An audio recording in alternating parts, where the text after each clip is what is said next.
I'm Alex Frank. The Bengals 2026 schedule is out. Coach, you got any plans New Year's Eve?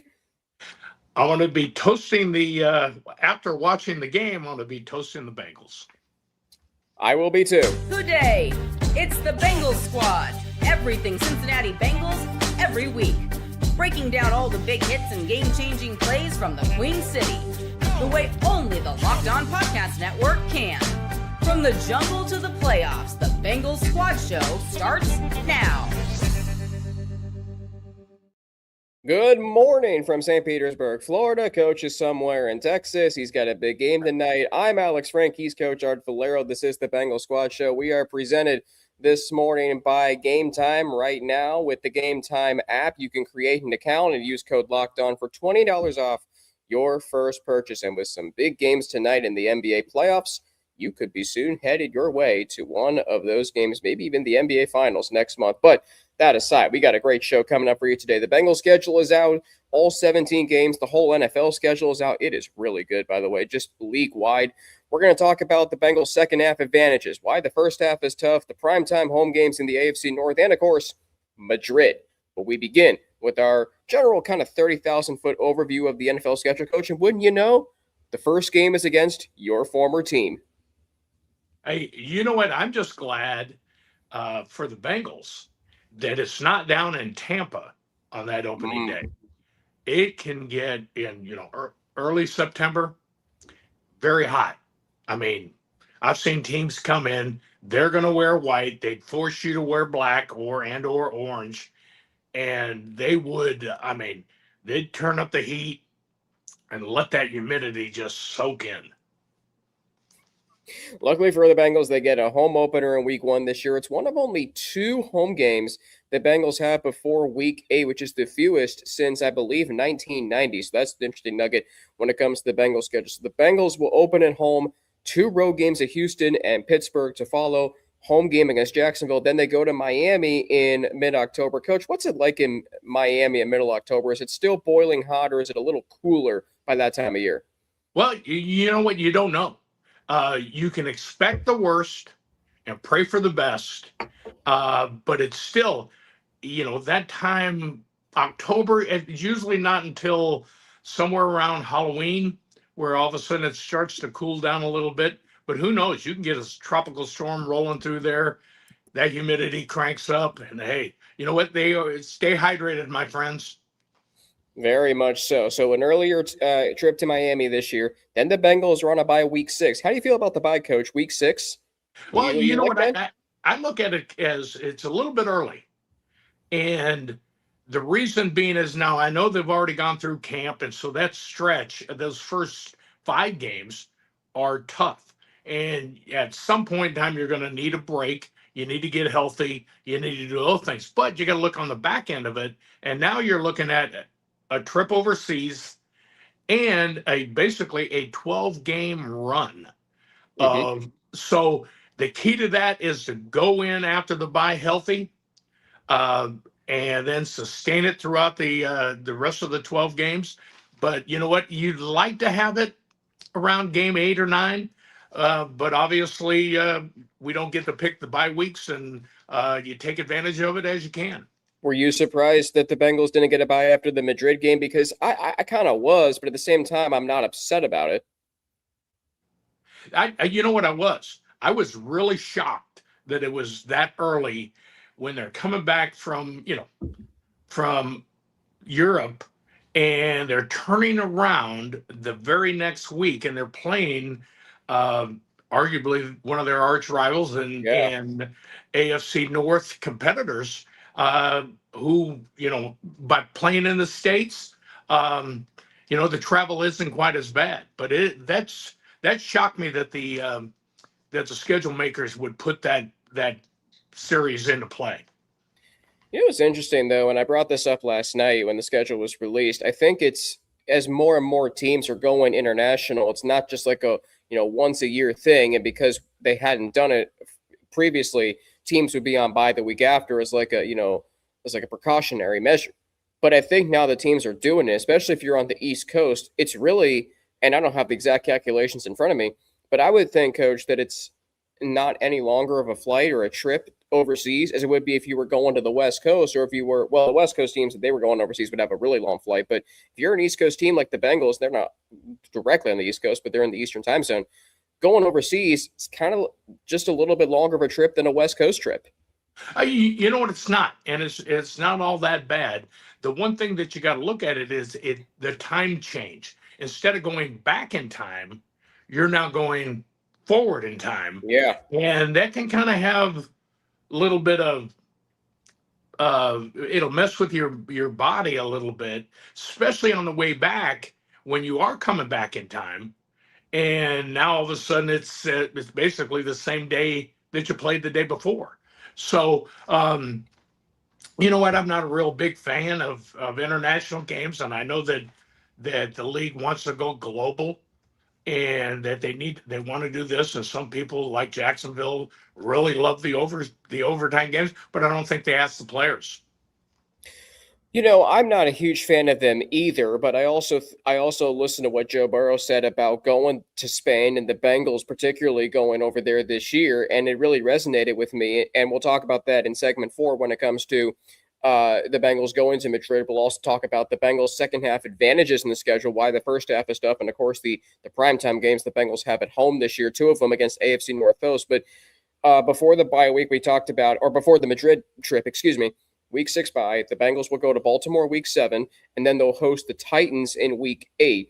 And then coming out of the bye, as we mentioned, Coach, they host the Steelers on Sunday Night Football, and then they go to Washington on Monday Night Football. And I think with those two teams that are kind of middling right now, you don't really know what you're going to get from the Steelers this year. The Commanders coming off a dismal season. They changed coordinators on both sides of the ball. So, yeah, it's tough playing 2 primetime games after a trip overseas. But, I mean, those are 2 very winnable games. They are. And I think that they can, going into them, there's a lot of uncertainty. I read this the other day that of the first 9 games, there's 5 new head coaches. 6, actually. 6 new head coaches in 9 games.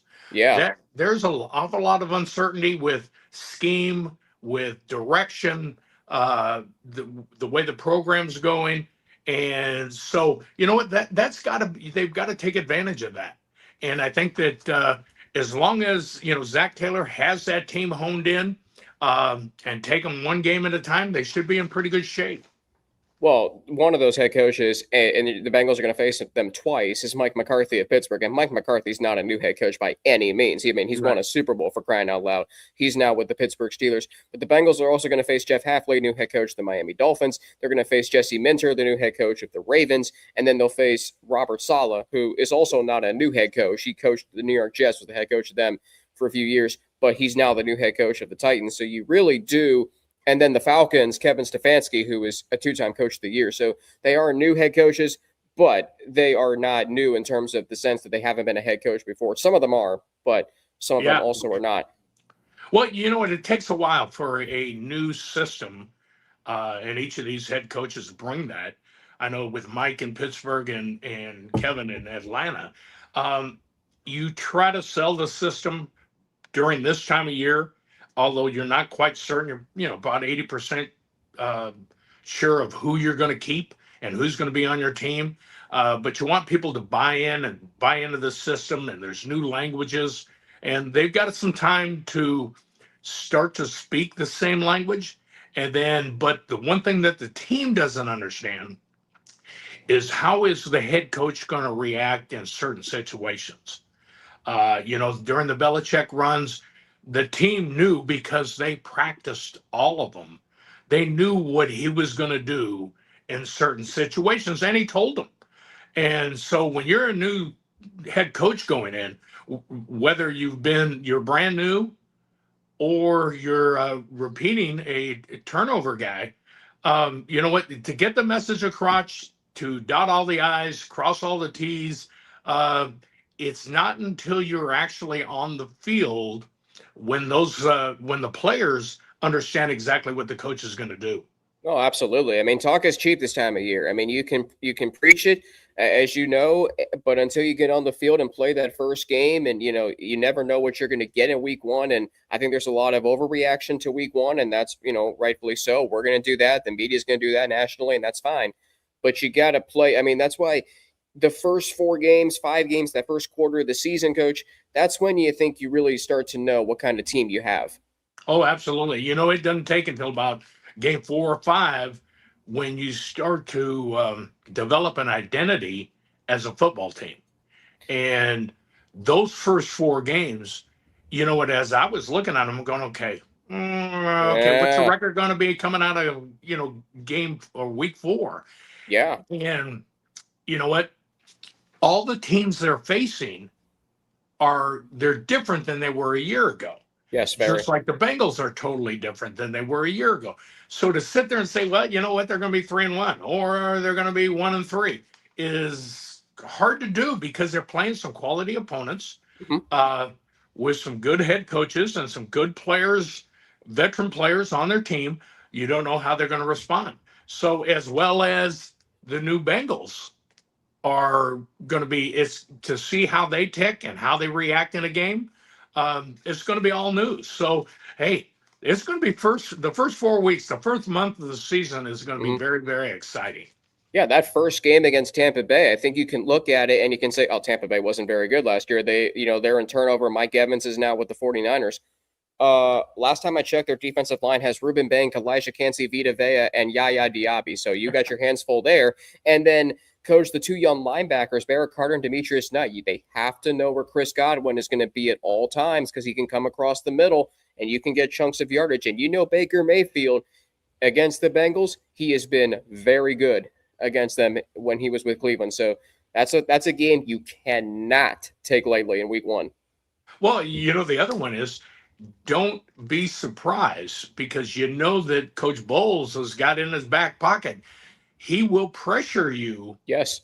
And apply some severe heat to the quarterback.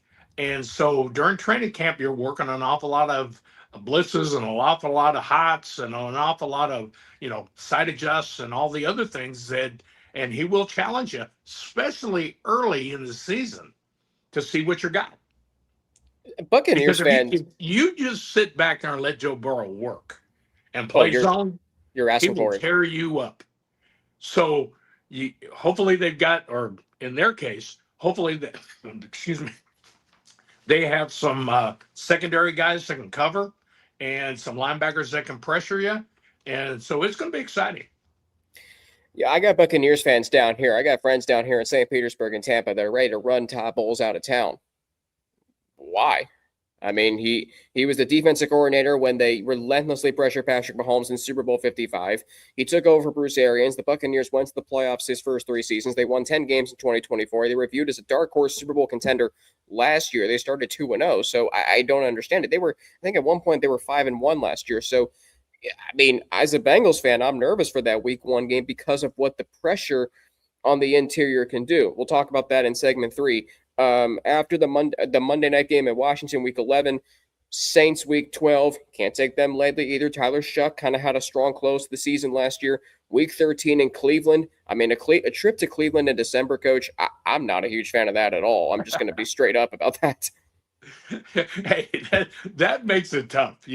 I mean, you don't know what's coming off the lake at that time. It is going to be tough. I know that once upon a time we played a game in December in Cleveland. And we also played a game in December in Pittsburgh, and both games from the front end of it, we're looking at, oh wow, boys, this could be brutal. Yeah. And all of a sudden, the weather was spring-like, and it was I remember that. Wow. Yeah. This is crazy.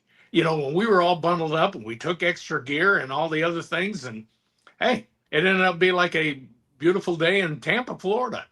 That was 2006. I do remember you guys played in Cleveland and Pittsburgh in December that year. So, I mean, you never know. It could be 50 degrees. It also could be 20 and snowing. And I mean, that's the thing. You never know.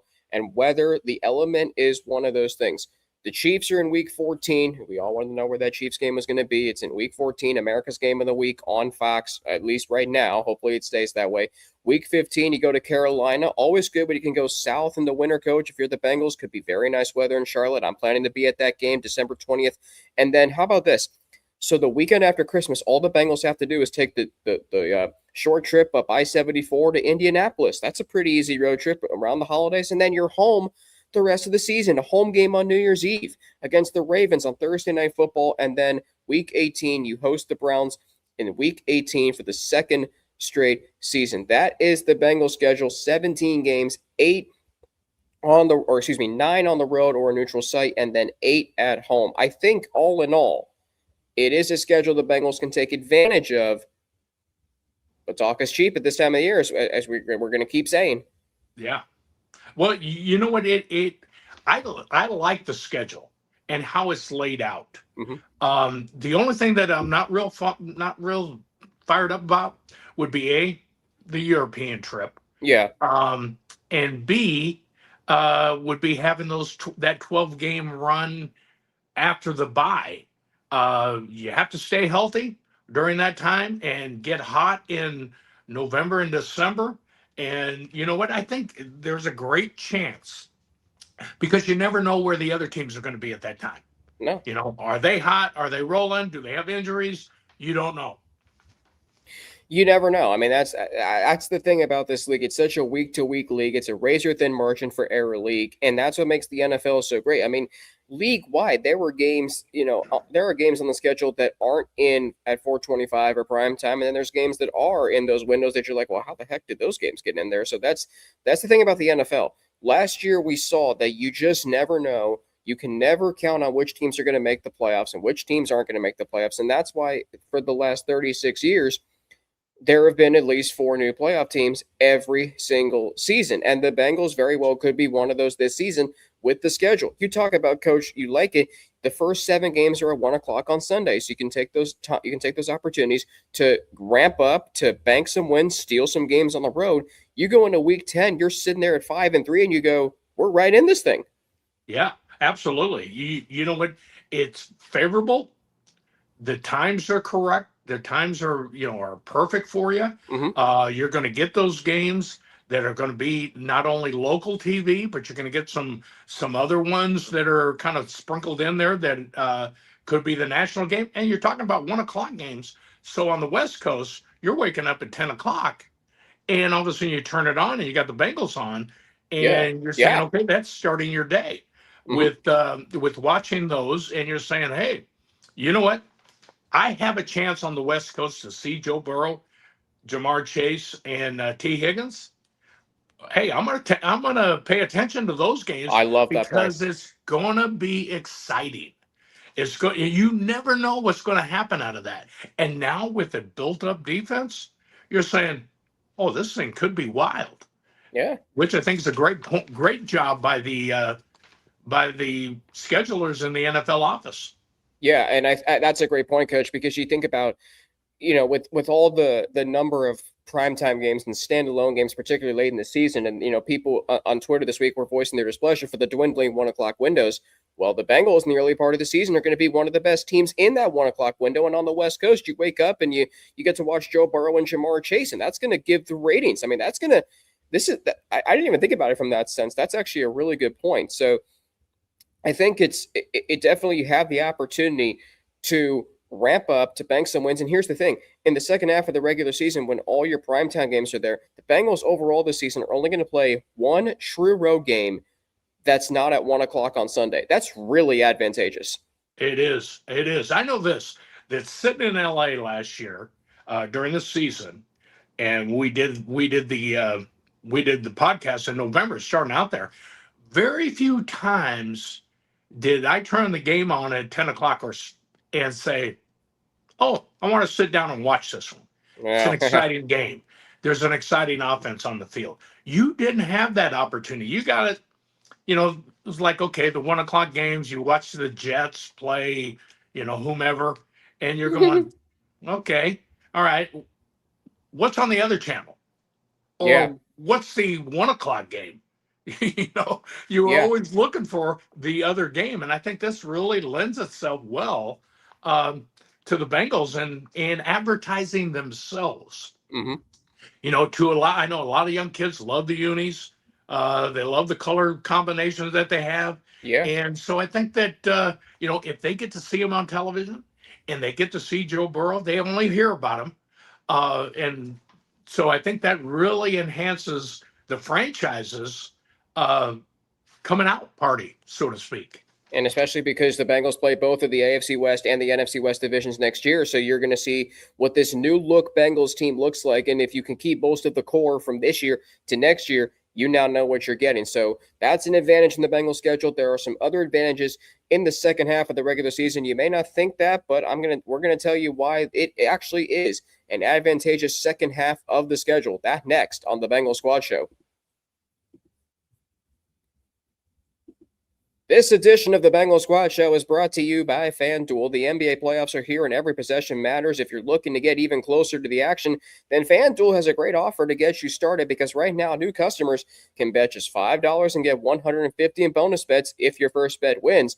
That's right. You can turn $5 into $150 in bonus bets just for getting started. I like using FanDuel because during the playoffs especially, everything I need is right there in one place. You can check stats, trends, and matchups before making your picks, which makes the whole experience feel a lot more informed. And whether you're looking for player props or just following your favorite stars, it adds another level of excitement to every game. It's a really easy app to navigate, and it makes playoff basketball even more engaging from start to finish. Tonight, 2 Game 6s. We got the Pistons at the Cavs. The Cavs looking to close out the series. I like the over 209.5, and I like the Cavs at minus 3.5 to cover and win outright. Game 6, San Antonio, Minnesota. I like the Spurs to cover 5.5, and I'm going to take the over at 218.5.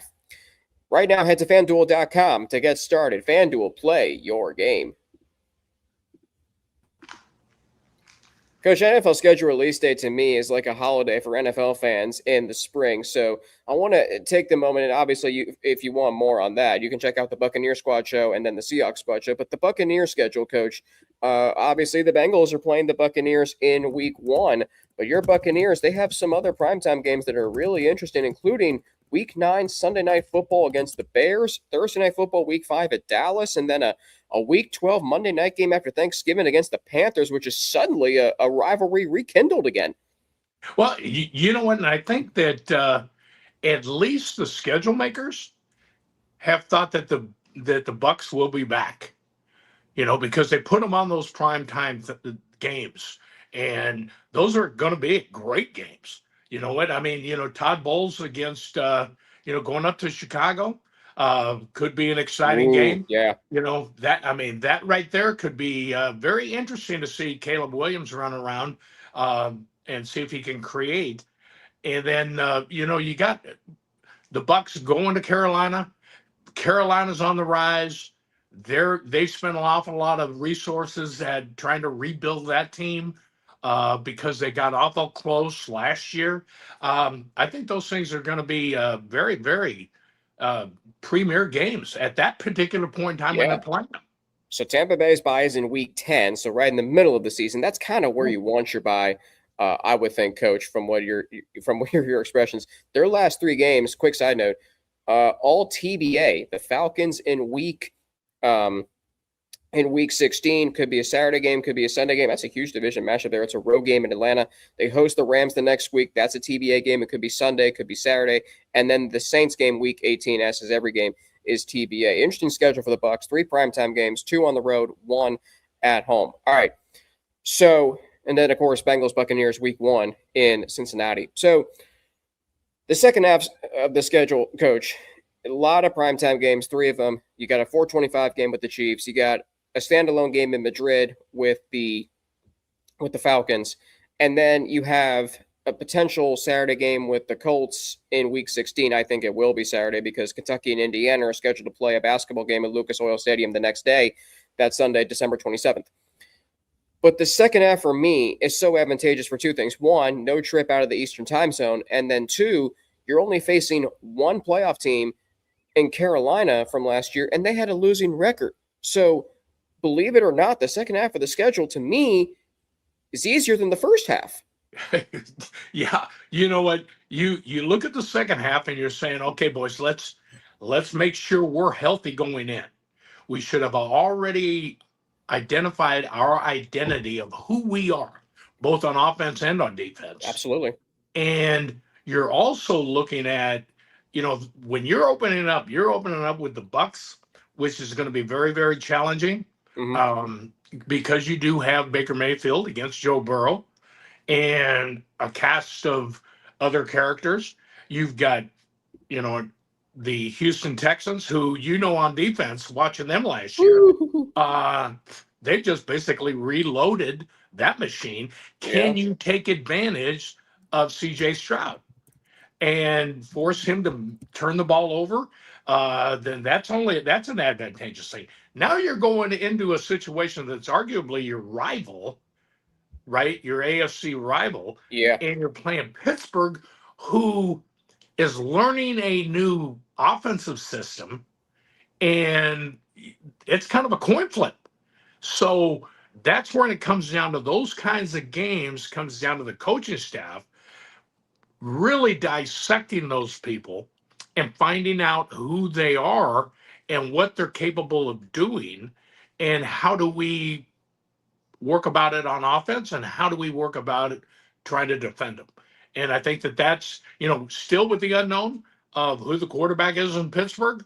You don't know. It's going to be, they're going to be crazy.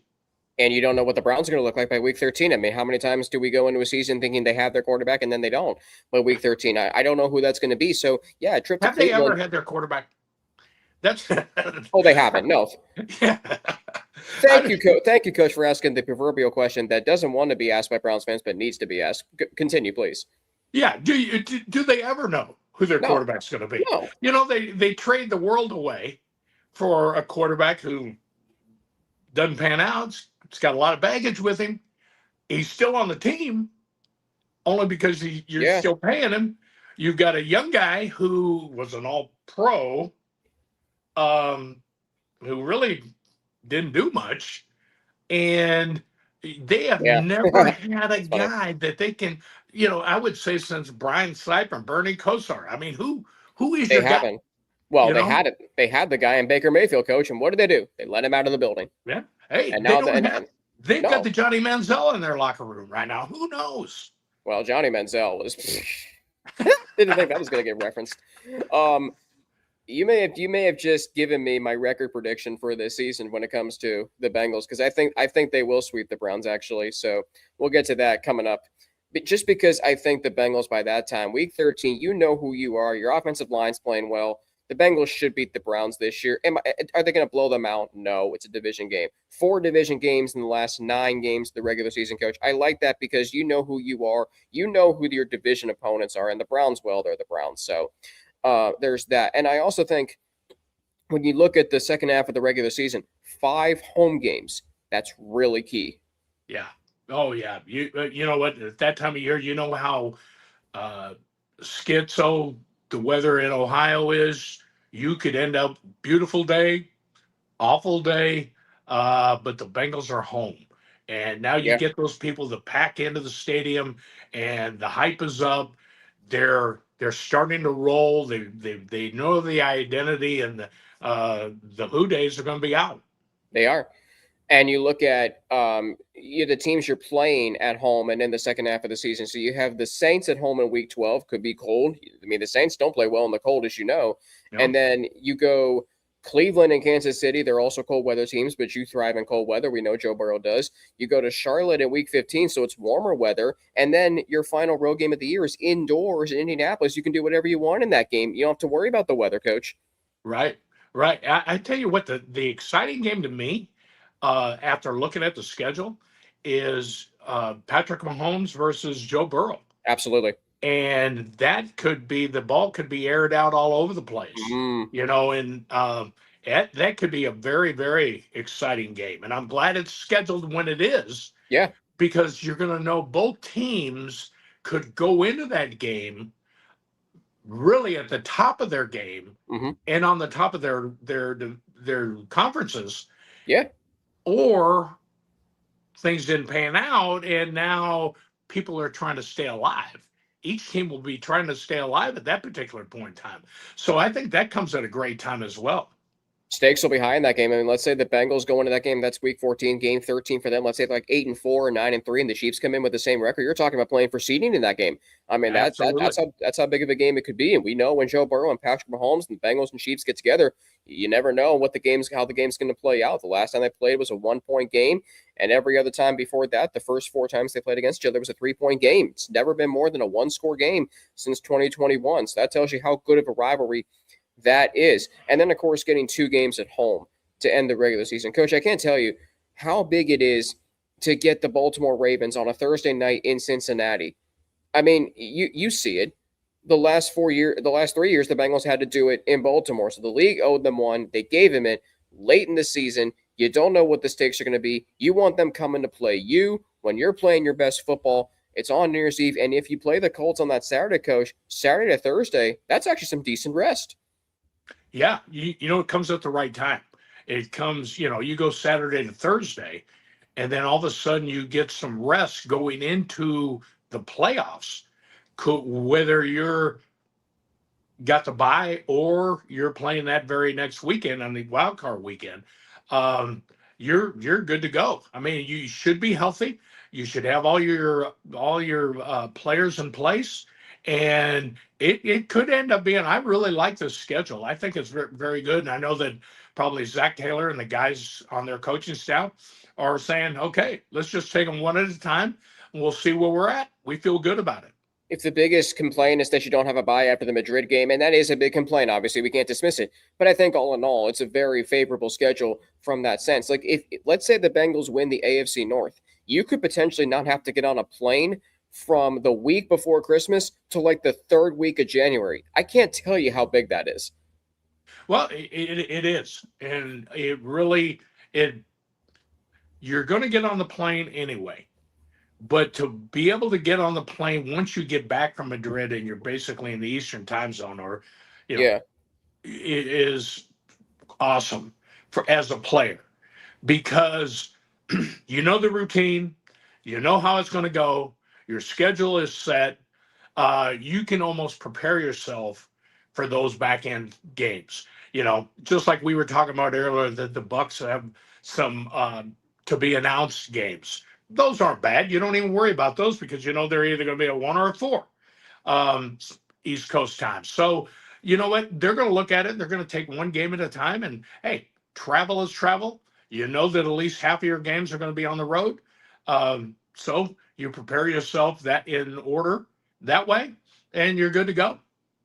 Yeah, I mean, look, you're used to traveling at this point. I mean, it's the NFL. This is what you sign up for as a player or coach, executive, broadcaster. So it's 17 games, but you get a majority of your home games in the second half of the regular season. That is very advantageous. Don't forget to check out the Everyday Club for ad-free episodes and access to a group chat with Jake Lisco and James Rapine and other listeners of the Bengals or of Locked On Bengals. Tap the link in the show notes or go to lockedonbengals.supercast.com. Up next with me and Coach Valero, the first half is tough, but there is a very, very big built-in advantage for the Bengals within that. We'll get into that conversation next on the Bengal Squad Show.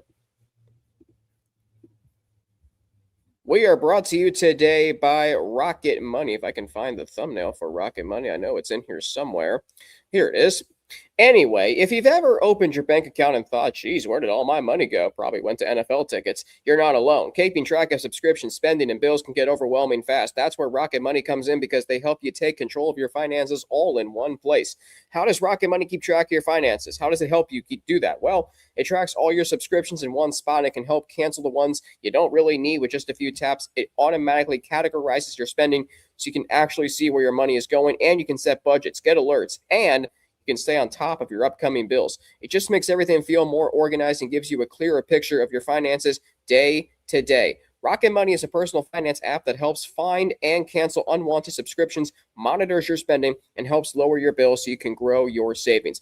Let Rocket Money help you reach your financial goals faster. Join at rocketmoney.com/lockedon. That's rocketmoney.com/lockedon. With Coach Art Valero on the twice-a-week long-form conversational supplement to Locked On Bengals, the Bengal Squad Show. I'm Alex Frank. Coach, your other former team, the Seattle Seahawks, their schedule released last night. Of course, 6 primetime games for the reigning Super Bowl champions, including opening night. We get a rematch of Super Bowl 60 against the New England Patriots. You know what? Those are tough games. The 6 are well deserved. They are the defending world champions, deserve to be on television. The great thing about it that Seattle did last year is nobody knew. They came from nowhere. And they're basically on the moon. So all the East Coast guys have gone to bed by the time Seattle played, and only the diehards actually watched them. Now all of a sudden, all eyes are on you. They're minus a couple of guys, so that'd be interesting. But you have Seattle and New England as the opener. Yeah, which I can't wait for. That is going to be an exciting game. Hey, I love those Super Bowl rematches, although they're totally different teams. Yeah. It brings the season, and everybody's saying, hey, we ended with them, we're starting with them. And it's an exciting game. I know one time we played Philadelphia in the opener, and we were the defending Super Bowl champs, and we went on the road. First game at Lincoln Financial Field. I remember this. And we ended up winning. Yeah. They had Rocky out and the whole deal. So it was the pomp and pageantry was there. And so that's what this game is all about. Where is that game? I didn't notice. Well, that game is in Seattle. They're going to raise the banner that night. I mean, it's going to be, Lord knows who's going to raise the 12th man flag. And obviously, for more on the Seahawks, check out the Seahawks Squad Show with Corbin K. Smith and the guys. They do a fantastic job, by the way. Really, really good squad show there. 6 primetime games for the Seahawks, 5 at home. That is really, really impressive. Hey, for the it's a great Seattle crowd. Seahawks. But I tell you what, New England flying all the way out there, which is great because it's just start, but flying back, that's hard. Yeah. I mean, you're going to get in probably like 8 o'clock in the morning, that Friday morning. The Seahawks also play on Christmas night against the Rams, rematch of the NFC Championship game. That's going to be a really, really fun game. Christmas night in Seattle. I think it's interesting, Coach. You love the Super Bowl rematch on opening that kickoff. I wasn't a huge fan of it when I found out the possibility of it, but I kind of, let's see if the Seahawks, if what they did against the Patriots was in fact a statement and a sign that they're that much better than them, or maybe the Patriots have improved this offseason. As it relates to the Bengals, by the way, the Bengals have the same number of primetime games this year as the Jaguars, the Broncos, the Panthers, and the Chargers. And the commonality there is, Coach, all of those teams made the playoffs last year and the Bengals didn't. So I think that speaks to just how much parity there is in this league. Oh, you know what? I think that nowadays in the National Football League, there is parity. I think before it was not necessarily parity, it was more or less mediocrity. And then there were the big 4 teams that were always there. The Kansas City's, at that time, Tampa was there. Yeah. So New I think that, New England was always there. I think that the parity in the league now has really, there's some fine athletes that are running around and some very good coaches that are teaching them. And I think that the league is where they want it to be at this particular point in time. As well as I think that it really bodes well for the Bengals in how they have now created, lack of a better word, Bengals 4.0. They were up, they were down, they were up, They were down. So this is a brand new football team with some star players on it that really everybody in the National Football League in the United States wants to see, are they for real? Yes. And with all of these new additions and the great players that they already have on the team, I think that's going to be it bodes well for the Bengals. Bodes well for the Bengals, especially when you look at their tough first half of the schedule. 3 playoff teams in the first 4 weeks, all back-to-back weeks 2 through 4 at Houston, at Pittsburgh, and then home against Jacksonville. And don't overlook Tampa Bay. You're going to face, Coach, we talk about the interior of the Bengals offensive line, Dylan Fairchild, Ted Karras, and Dalton Reisner going up against Dexter Lawrence and that defensive line at training camp, iron sharpening iron, which is a good thing because when you face the Texans and their frightening defensive line. Will Anderson, Danielle Hunter, and Sheldon Rankins, and all those guys. I mean, that's going to be some street fighting out there. And then you get Pittsburgh and T.J. Watt and Cam Hayward, and then you get Jacksonville with. I mean, their defense doesn't maybe scare you as much, but they certainly have some players, and they made the playoffs last year. So you better have a plan for all three of those games, and you got to find a way to win the ones you should win. But also, you're going to become battle tested. You come out of that stretch 3-1, you're feeling really good about yourself. Absolutely. You know what, you talk about the defensive front seven that they're about ready to prepare to play. You know, with especially the down front four that they're going to have to practice against every day. You know, it's going to, I mean, iron, you know, sharpening iron, absolutely. It changes some techniques up front because how are we going to we want to put two bodies on a Dexter Lawrence? Well, now you've got a Jonathan Allen over here who's basically one-on-one. We're over here. We take from Rob from Peter to pay Paul. And so the offensive line coaches are going to have an opportunity to really hone those skills that they are preaching each and every day. And it's only going to make that front five and 6 or 7, whoever dress on game day, that much better players, which in turn is going to help Chase Brown, you know, and Joe Burrow. Yeah. Well, and not only that, but like think about Tampa Bay. They have Ruben Bain in their defensive line. How much did we talk about him leading up to the draft before the Bengals made the trade for Dexter Lawrence? Well, now there's your guy, or there was your guy on the other side. I mean, like you got to have a plan for him. You scouted him, you know him, so you should be ready to go in that game. And if Chase Brown can get going in that first game, like not even saying he has to rush for 100 yards, maybe rush for 75 and have 50 out of the backfield. Now you're talking about a defense that, you know, if you can win that line of scrimmage, coach, you can take shots on Tampa Bay's leaky secondary. Absolutely. Absolutely. I think the thing that goes overlooked a little bit is Orlando Brown is going to have, I mean, you talk about a year with who he's defending, or he's got some challenging people that are out there that are about ready to come after him. And one of them being his former teammate twice. Well, funny how you mentioned that. Yeah. You know, him, and you got Myles Garrett twice. You know, you got Ruben Bain and some of those other guys that are coming in. Danielle Hunter. Yeah. You've got, I mean, both of those two guys have really got, they better be on their stick. Yeah. Oh, it's funny you mentioned Trey Hendrickson and the Ravens, coach, because here's another built-in advantage on the schedule. The Bengals, when they go to Baltimore this year, will be coming off a bye. They're going to be well rested. That's really important. Very much so. Hey, it is. You feel good. You're back rested. Those aches and pains are eliminated. Well, not necessarily, but they feel better. And you know, so I think it's a great, that right there will be a really good game. You know, what's interesting for me is I think about the first 4 games and how tough they are, because you're facing 3 playoff teams and you're facing some very stout defensive lines. And I mean, you played against him, D'Amico Ryans. He's completely changed that culture in Houston, coach. Wouldn't you say?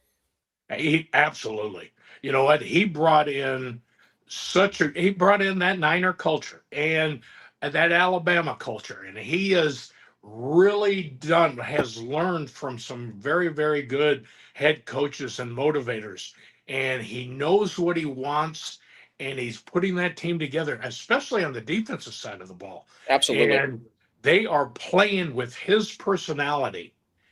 And when you're playing against a head coach's personality, that makes it really difficult. Just like people have to play against Zach Taylor's personality on offense, and you can see it with Joe Burrow. They've got weapons. So absolutely.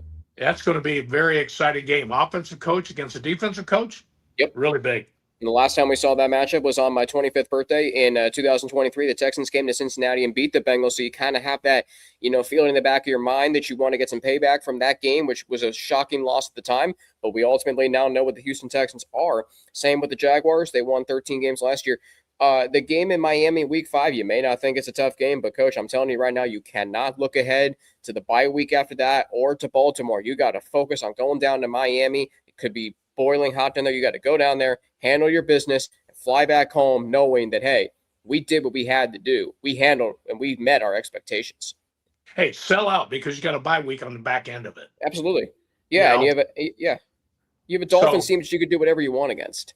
Well, you know what? And the great thing about it is you don't know where they're going to be at this particular point in time. No. Because they've gone very, very under the radar for a long time. They've got new blood in the building. You don't know how. All it takes is a spark. Whether it be a guy in Detroit like they have, or in New England with Vrabel. You know what? That spark, all he's got to do is start that fire, and it will flow through that locker room. And I think that's going to be very interesting. I think the key that the Bengals need to do is there are no layups, but games you're supposed to win from a distance, you need to win. Yes. And then those games that are toss-ups, you need to compete and show your mettle during those games. And now you start to have a breakout season. Win the games you're supposed to win, steal a game or two that you're not supposed to, and then go 500 in the tough games. And then you're talking about being in the playoffs.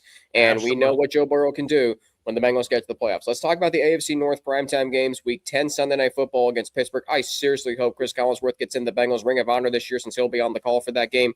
That'd be really cool. And then Thursday Night Football, New Year's Eve against the Baltimore Ravens.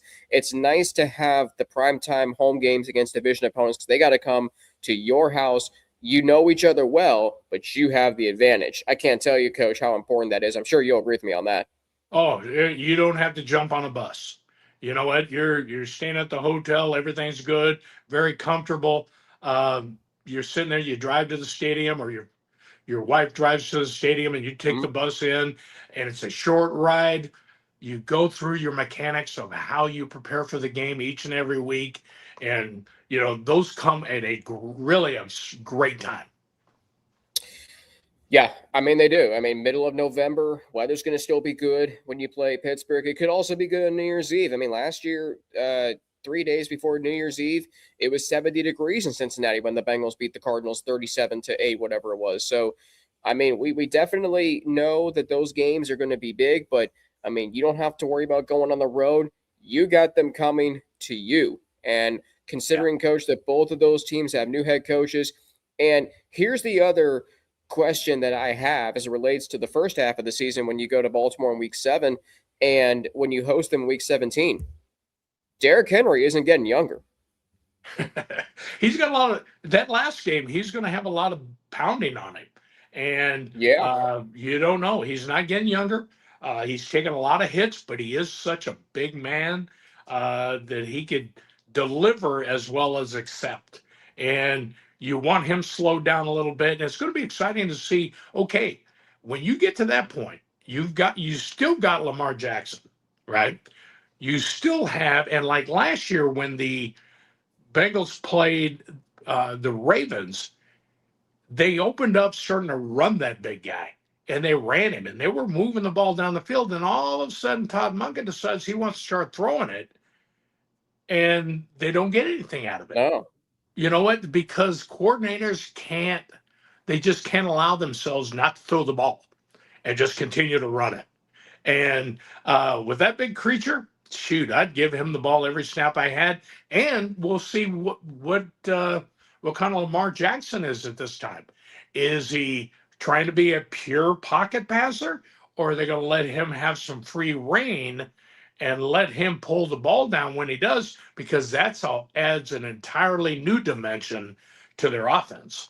You think about the Ravens with a new head coach, new offensive coordinator, Declan Doyle. We don't really know a lot about him. He was the Bears offensive coordinator last year, and then granted the Bears offense was good, but still that's largely unproven. And again, Derrick Henry, by the time Week 17 rolls around, I mean, he's going into his 11th season in the NFL. Lamar Jackson's going into his 9th season. He's also had some injuries, including last year. So there are some built-in advantages, even though that first half is tough, and you better find a way to win the games you're supposed to win and then steal a game or two that you're not supposed to win. Up next, we haven't talked about it. Well, we have actually, but we will again. The go inside the matchup against the Falcons and Madrid, plus our early record predictions for the 2026 Bengals season. That conversation next on the Bengals Squad Show. This episode of the Bengals Squad Show is brought to you by Kalshi. The 2026 NFL schedule release is here, and now you can trade every game on Kalshi. Schedule release always sparks debates: who's overrated, who got a brutal stretch, and which teams are actually playoff contenders. Maybe you think the Bengals are. Kalshi lets you trade on those predictions in a live market, from total wins to playoff chances and championship futures. On Kalshi, you can trade on real NFL questions like whether a team makes the playoffs or reaches a certain win total. As the season outlook changes, you can buy in or out of your position live, and it's available in all 50 states, so it's easy to jump in and follow along with the season. For example, if you think a team, their schedule is set up perfectly for a playoff run, you can actually trade on that prediction before the season even starts. On Kalshi, you're trading against peers in a live market, meaning there's no house. And as the probability changes, you can buy in and out of your position, trade the draft pick, the game, and more on Kalshi. For a limited time, download the Kalshi app and use code LOCKEDON to get $10 when you trade 10, Kalshi, Kalshi, trade on anything. Here's the thing that we haven't really talked about yet when it comes, Coach, to the game in Madrid against the Atlanta Falcons. It's a really interesting matchup. That it is. You know, hey, it's Kevin Stefanski against Zach Taylor, and overseas, playing in the United States, a very early morning game. So everybody's got to get up for that one. It's going to be, it will be very interesting. We'll see what kind of quarterback that Atlanta has. Is Penix, has he got healed up? Is he ready to go? Defensively, have they been able to reload? I know that they've got some, they've got arguably one of the best O-line coaches in the league. They're in Atlanta now, and I think that he created, when Cincinnati was rolling, and got Kevin Stefanski basically 2 Coach of the Year honors. So I think that it's going to be exciting to see what they do. It is. I mean, Atlanta, you know what they can do? They can run the football. They have a very stout offensive line. They have, Kyle Pitts, their tight end. He can beat you in multiple different ways. Drake London on the outside is a big play receiver. So the Bengals defense is going to have a solid game plan for that game. And then offensively for the Bengals, the Falcons defense doesn't really scare you, but they do have some dudes up front. They also have Xavier Watts on the back end, plus Jesse Bates and AJ Terrell. So it's going to be a very nip and tuck game. You're going overseas. It might be a feeling out kind of thing in the first half, seeing the field, the stadium, all that. But when push comes to shove, you would take Joe Burrow over whoever the Falcons have out there, whether it be Tua or whether it's Michael Penix Jr. Yeah, absolutely. I mean, the Bengals shouldn't walk into a quarterback type game, without knowing they have the advantage. Even when they walk into Kansas City, they've got the advantage because Joe Burrow is proven healthy. Right now, we still don't know about Patrick Mahomes, but he'll be well into it by that time. But I think going into Madrid, which is an awesome place, it will be very interesting to see how the adjustment in time, how the adjustment with the travel really works out for them. I know they'll be running around. They'll get there probably a week early just to make sure that their feet are on the ground. It should be a good game. They play Tennessee in week 8, which my cousin tells me that could be a trap game, and I'm not going to dismiss that. I mean, you play Baltimore the week before, you host Tennessee at home. It's a game you should win, but are you looking too far ahead to the Madrid game? I don't know. The Falcons game, you're not looking ahead at all, because you're going overseas. I mean, right. and look, you want to put on a show. I love what Joe Burrow says. When he said that the Bengals have the opportunity to grow their brand and grow the game by going over to Madrid, and he likened it to Michael Jordan and the Bulls in the 90s. I mean, that's a really, really understanding what this is and understanding the magnitude of the Bengals going overseas. Well, you know what, it is. And that's what all of those European games or the international games is their branding opportunities for the league and for each team. I know this, that having spent last spring in Europe, you don't see a lot of Bengals gear. I mean, they are NFL ready. The Europeans are. Yeah. And they'll wear every throwback jersey you got. Some real old throwback jerseys. But you know what? It's a part of creating a brand for the player and for the team and for the National Football League. And you're playing good football and you're playing a winnable opponent. It's a different thing as if you're going over there and you're obviously not playing somebody that's up to par at that particular point in time. So it'll be good. It'll be good for the league.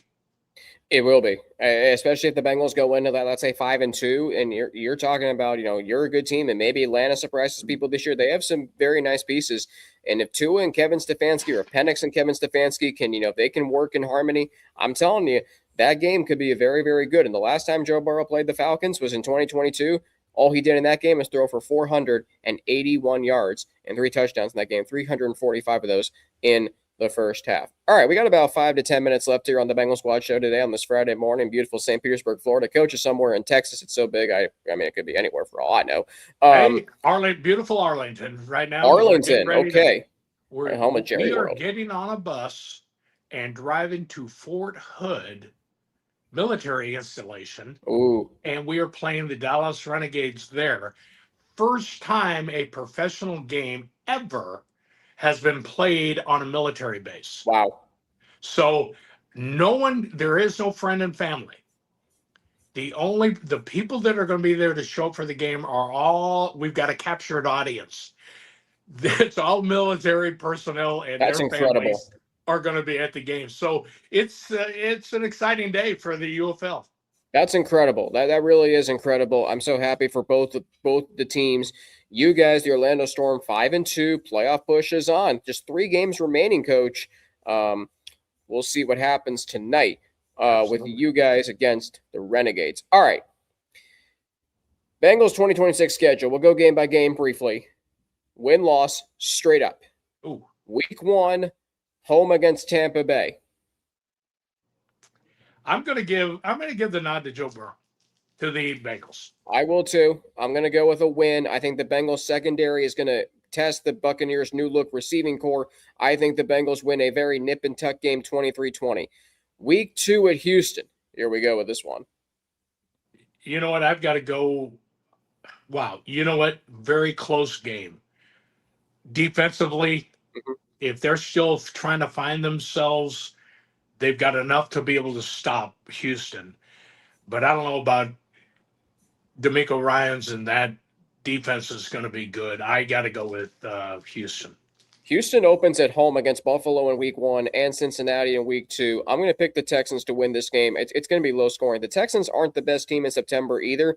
They started 0-3 last year before they ripped off 12 wins in their last 14 games. I'm going to say the Texans win 20-13. So questions maybe about the Bengals offense through 2 weeks. We go to week 3 in Pittsburgh. Wow. Don't want to pick that one. Don't want to pick that one. You know what? The rivalry plays so much in Pittsburgh. I think the first 2 games will show what the Bengals are capable of. And I got to go with the Bengals in that one. I'm going to go with the Bengals as well. I think their offense shows up. I think they make enough plays. I think the defense gets some turnovers to help complement the offense. I'll say the Bengals win that game 28-21. Week 4 at home against Jacksonville. Don't overlook the Jaguars, Coach. They won their division last year. Well, hey, you got Trevor Lawrence coming in. Pretty healthy defense at that time, hopefully. That's a toss-up. But you know what? Just to make things interesting, I'm going to go with Jacksonville. Ooh, okay. So we're going to differ here. I'm going to pick the Bengals, albeit in a close one. I'm going to say 27-24. They get it done. Week 5 in Miami. Oh, I've got to go with the Bengals. I think the Bengals offense rolls. I think they don't look ahead of the bye. I think they do. I think they have a very good day in Miami. I'll say 38-21. They win in Miami. So 4-1 going into the bye. You're at 3-2 going into the bye. Week 7 at the Ravens. I say that I like Joe Burrow in Baltimore. I've got to go with the Bengals. It's a tough one for me. I'm going to pick the Ravens in a very close one. I know it's a 1 o'clock game, so it should favor the Bengals, and they also won in primetime last year. But I'm going to have to go. The Bengals coming out of the bye, you just never know. I think a slow start kind of dooms them in this game. I'll say the Ravens win this game 31-24. But 4-2 for both of us now. Week 8 against the Titans. I'm telling you right now, Coach, you cannot overlook Tennessee. No, you can't. And quarterback is still unproven. But he's He's got going to Cardinal turn the Tate. ball over. He'll turn the ball over a couple of times. Still don't have or to this date, going into the season, a great running game. So I got to go with the Bengals. Okay, I'm going to go with the Bengals as well because I do like the pick of Cardinal Tate to Tennessee. Robert Saleh's a good coach, but he's also better as a defensive coordinator. I think the Bengals handle their business in this one. I'll say 34-17. All right, let's go to – actually, I'll say 34-20 just because I don't know if the defense is going to be that much improved. I think they will be improved, but I don't know about that much. All right, let's go to Madrid against the Falcons week 9. Okay, long way away. I'll go I got to go with the Bengals. I'm going to go with the Bengals as well. 31-28. Evan McPherson will hit a game-winning field goal as time expires. So we're both at 6-2 for the Bengals. Week 10, home against the Steelers on Sunday Night Football. Ooh, you know what? 6-2 at this point in time. If you told me after 8 games we were going to be 6-2, I'd take it. But I got to go with Pittsburgh on this. I think that they will split their series with the Steelers. I'm going to go the opposite and say they sweep the Steelers. I'm going to pick the Bengals to win this game. I think their offense shows out in this game. I'm going to say 35-28. The Bengals beat the Steelers. Week 11 at Washington. Monday Night Football. Rejuiced Washington Commanders. Dan Quinn will come up with some kind of scheme to be able to handle Joe Burrow, but not enough. I think the defense is going to – Washington will turn the ball over. And I think that in that case, I got to go with the Bengals. Washington is really interesting for me. I don't like the Bengals playing there. It's in week 11, 6 years ago. In week 11, Joe Burrow's knee was shredded. The good news for them is Jonathan Allen is now on their team. He was the guy that ran into Burrow on that play 6 years ago. Unfortunately, I am going to go with the Commanders in this game. I'm going to say 34-31. Slight setback for the Bengals, 7-3. Week 12, the Bengals are home to the Saints. Oh, you know what? My son's coaching on the Saints, but you know what? I'm a realist. Wow. Until you got to show me. Yeah, I'm one of those guys. It's a show me game, and you have to show me that you made improvements. And at this time, I think with what the Bengals front office has done, they've gotten out of that New Orleans kind of area. And so I got to go with the Bengals. I'll take the Bengals as well. I think it'll be a closer game than some might think. I'll say 34-24. The Bengals get the win. So we're both at 8-3 through week 12. Bengals at Browns week 13. Oh, they've got to. I'm going with the Bengals. I'll take the Bengals 23-20. Very nip and tuck game, but they get it done. Week 14. Tough day for Orlando Brown. Better give him some help. Yeah, needless to say. Week 14, home to the Chiefs. Hey, you know what? I got to go with the Chiefs. I think Andy Reid understands how to play in games like this. Although it'd be a shootout, I still have to go with Andy Reid. I'm going to pick the Chiefs as well. I think in a very close game, obviously, I'm going to go 37-34, so a very, very close game. We go to week 15 at the Carolina Panthers. Not an easy bounce-back game after the Chiefs. It's not. And I'm going to tell you what, I think Carolina steals one. And on that one. I think the Panthers played the Bengals tough, but I will take the Bengals to win this game. Evan McPherson with another game-winning field goal. Bengals escape Carolina. I'm going to say 30-27. They win. Actually, I'm going to go, I'll say 30-27. Week 16 at the Colts. Drive down the road.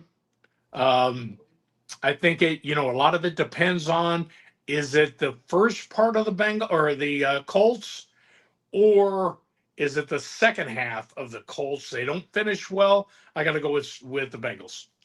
Interesting there. I'm going to pick the Colts in this one. This is a game that actually I'm a little more nervous for because Lou Anarumo, former Bengals defensive coordinator, plus they have Jermaine Pratt and Cam Taylor-Britt, so they know the Bengals well. I'm going to take the Colts 24-21. So the Bengals at 10-5. You're at 10-5, 10-5. Thursday Night Football, Week 17, New Year's Eve against the Ravens. You know what? New Year's Eve, people are toasting. I'm going to toast the Bengals on this one.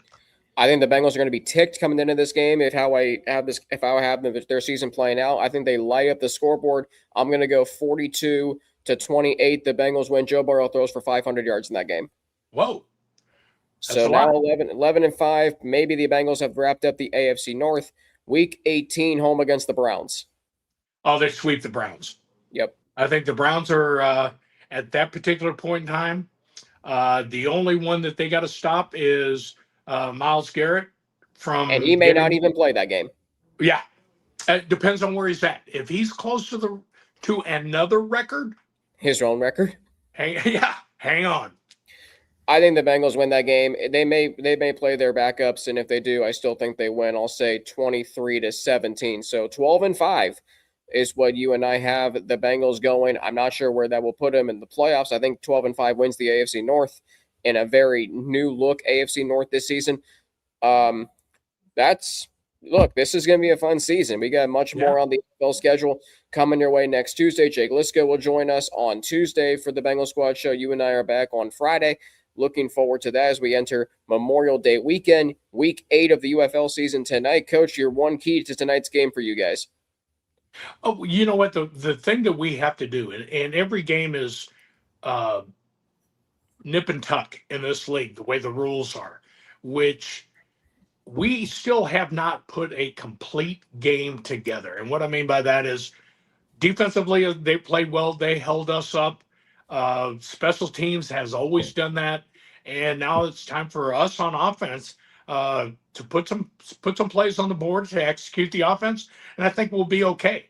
It's exciting. We're excited to go up there to play. I think it's going to be a great environment. And we look at it as in terms of, hey, we're paying these guys back for allowing us to do our jobs and by entertaining them. And that goes a long, long way, because I know for as old as I am, I wouldn't be able to do this for as long as I have if it wasn't for the people on that Army base. And we thank everybody that will be there tonight for their service to this great country that we live in.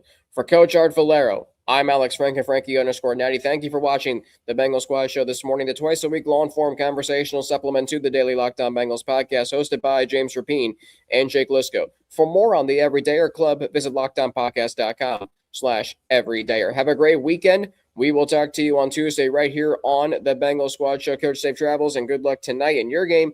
We'll be back on Tuesday on the Bengals Squad Show and Locked On Bengals, part of the Locked On Podcast Network, your team every day.